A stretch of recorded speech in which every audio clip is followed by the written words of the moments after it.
he's not going the way that the Colts want, and they're making a change at 4-4. They're very much alive for a playoff berth in the AFC.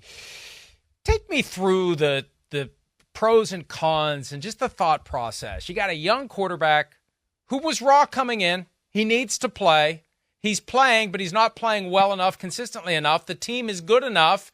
You're sitting down the guy that was drafted to be the future of the franchise, and you're letting the guy that's going to be 40 in January try to push the team to the postseason. This cannot be an easy decision for any coach to make. Yeah, line one, though, first thing you say to the team is every decision we're going to make is going to be in the best interest of the team, the entire team, not any player, not any coach, not the owner, not anybody. And so if you continue to go back to that as your standard for decision making, that's gonna guide you. And then the next question is, okay, best for the team now or in the future? And so it's always about trying to win now. We all know that you're developing players. You all know that you have to have time to let young players grow and develop. If you don't have that view, you're never going to play the young guys because the veteran guys are always more able to play well now.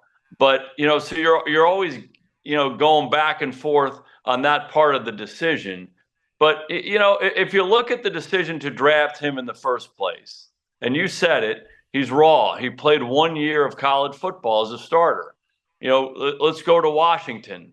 The guy who's playing so well there started over 50 games in a big-time college football level. And you see that in how he's playing. So the transition for anybody to the NFL is challenging, particularly at that position. So to hold the entire organization hostage by playing a young guy, I don't know that's the right thing to do. And unfortunately, in this day and age, there's so much pressure to play guys early. There's so much pressure for guys to come in and have an immediate impact. And people forever will look at, hey, look at Jaden Daniels. Hey, look at C.J. Stroud. Look at Dak Prescott.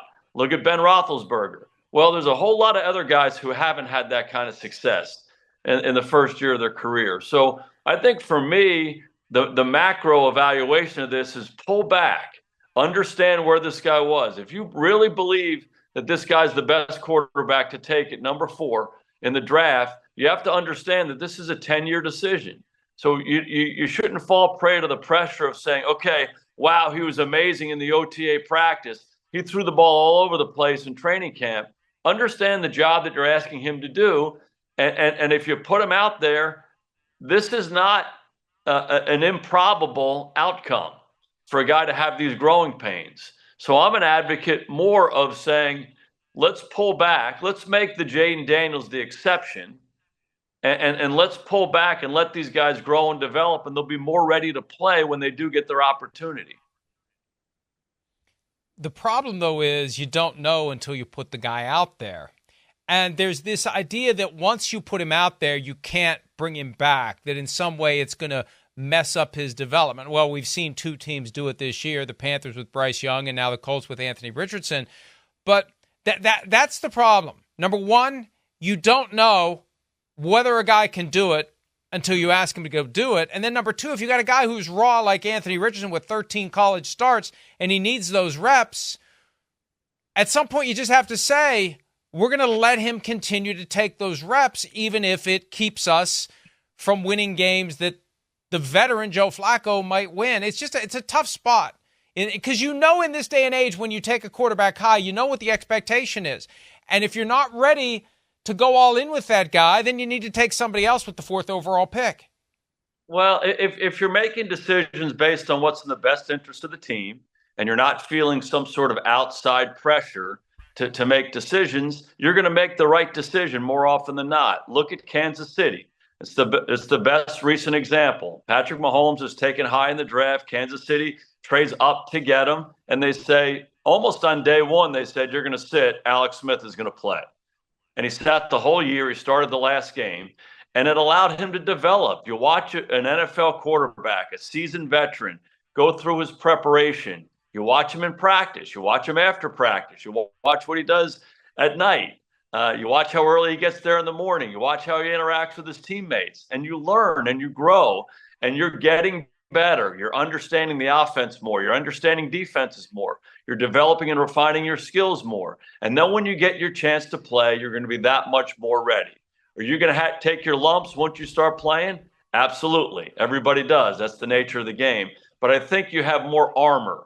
You're more ready to play when you get the opportunity. And when you're Jaden Daniels and you've started 50-plus games at a high level at LSU, you say, okay, let's put him out there. Okay, but when you're Anthony Richardson, you've started 13, the growing pains are going to be a lot more severe. And I like this decision. I agree with what you said. This idea that all of a sudden, because we're taking him out this time, he's never going to play again. Hey, this is part of the process you go through. A lot of great Hall of Fame quarterbacks struggled early on. You play Joe now, that's what's best for the team. You keep letting Anthony grow, and you still have him as your quarterback in the future, or give him the opportunity to do that. You know, we hear that phrase all the time, and I agree with you. You got to make decisions in the best interest of the team. The question is, what time frame are you looking at? A chance to get to the playoffs this year, it's in the best interest of the team to go with Joe Flacco. Development of Anthony Richardson into a guy who can consistently do the high-end things that we see him do, that's in the best long-term interests of the franchise. And the problem is, when you have an owner who falls into the category of unpredictable, that's the best way I can put it, you're not going to be there for the payoff if you're Shane Steichen.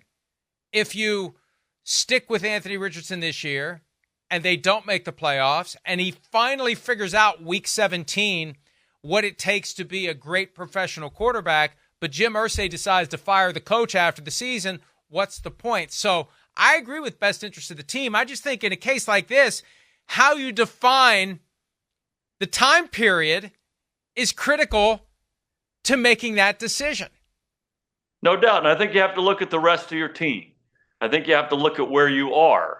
If we truly are in a rebuilding phase, and at this point you're 1-7, and you know the likelihood of making the playoffs isn't very high, you say, okay, we're going to play this guy. We're going to let him take his lumps. We're all going to take our lumps, but we'll get better. And there are plenty of examples of that through the years in the NFL. The best one, obviously, being Peyton Manning. You know, it still has the interception record from his rookie season. And he would be emphatic and say, hey, you got to play the guy. You drafted him high. You got to play him. And I learned from those experiences. I got that. They weren't a real good team at that time, right? I think Indianapolis has a chance to be a good team. I think their coach is outstanding, Shane Steichen. Look what he did in Philadelphia with those guys. He can create an environment for quarterbacks and guys on offense to have success. And they're playing pretty good on defense right now. And so I think they can be in the mix here. And they don't want to they just don't want to kick this season away. And I don't disagree with this decision at all. And obviously, in light of the decision to tap out, I think it gives them an opportunity right now to do this. And the big thing for me on that with Anthony Richardson is learn from it. Learn from the implications of your actions. As a leader, you can't do that. And hopefully he'll take it as such. I mean, the play is amazing. Look what he does. He's throwing this guy off. He's doing all this. Just get it down, go back to the huddle. You know, that's something he'll regret really for the rest of his life. But let's hope he learns from it and gets stronger as a result. Hi, it's Mike Florio. Thanks for watching PFT on YouTube. Hit subscribe for the latest news and analysis from Pro Football Talk.